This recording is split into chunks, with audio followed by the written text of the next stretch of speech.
Hello बच्चों, कैसे हैं आप सब। मैं सुचित्रा आज आपके लिए एक इंटरेस्टिंग स्टोरी लेकर आई हूँ।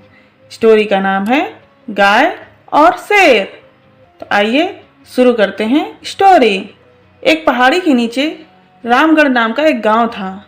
गांव के सारे जानवर हरी घास खाने के लिए सुबह उसी पहाड़ी के ऊपर बसे जंगल में जाते और शाम होते होते घर वापस आ जाते थे। हर दिन की तरह लक्ष्मी नाम की एक गाय अन्य गायों के साथ उसी पहाड़ी के जंगल में घास खाने के लिए गई थी। वह हरी घास खाने में इतना ज़्यादा प्रसन्न थी कि वह कब एक शेर की गुफा के पास पहुंच गई उसे पता ही नहीं चला। शेर अपनी गुफा में सो रहा था और वह पिछले 2 दिनों से भूखा भी था। जैसे ही लक्ष्मी शेर की गुफा के पास पहुंची, गाय की खुशबू से शेर की नींद खुल गई। वह शेर धीरे धीरे गुफा से बाहर आया और गुफा के बाहर गाय देखकर खुश हो गया। शेर ने मन ही मन सोचा कि आज उसकी 2 दिनों की भूख मिट जाएगी। वह इस तंदुरुस्त गाय का ताज़ा मांस खाएगा और यह सोचकर उसने एक तेज दहाड़ लगाई। लक्ष्मी शेर की दहाड़ सुनकर डर गई। जब वह अपने आसपास देखती है तो वहाँ दूर दूर तक उसको कोई भी दूसरी गाय नहीं दिखी।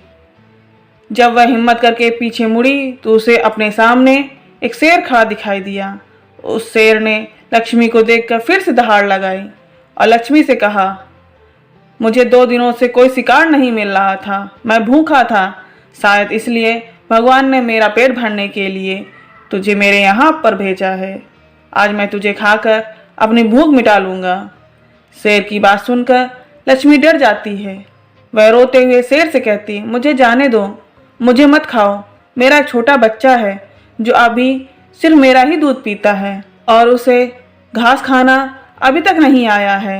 लक्ष्मी की बात सुनकर शेर हंसते हुए कहता है, तो क्या मैं अपने हाथ में आए शिकार को ऐसे ही जाने दूं?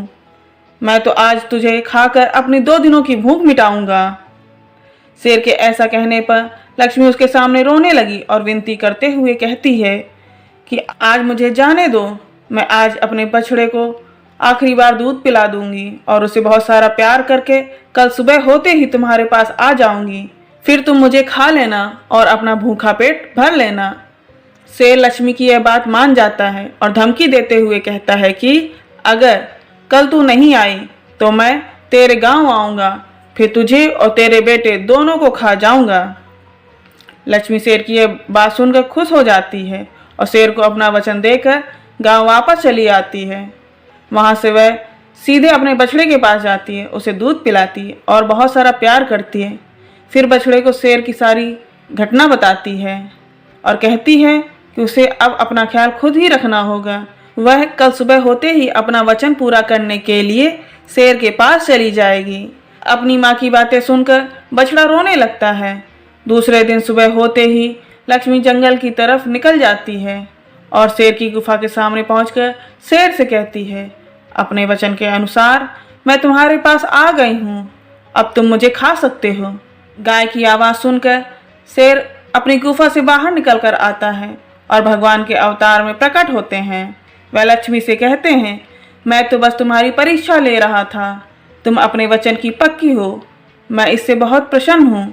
तुम अब अपने घर और बछड़े के पास वापस जा सकती हो। इसके बाद वह उस गाय को गौ माता होने का वरदान भी देते हैं और उसी दिन के बाद से सभी गायों को गौ माता कहना शुरू कर देते हैं। तो बच्चों, इस कहानी से हमें यह सीख मिलती है कि हमें जान की बाजी लगाते हुए भी अपने दिए हुए वचन को पूरा करना चाहिए। यही हमारे दृढ़ व्यक्तित्व को दर्शाता है। Thank you.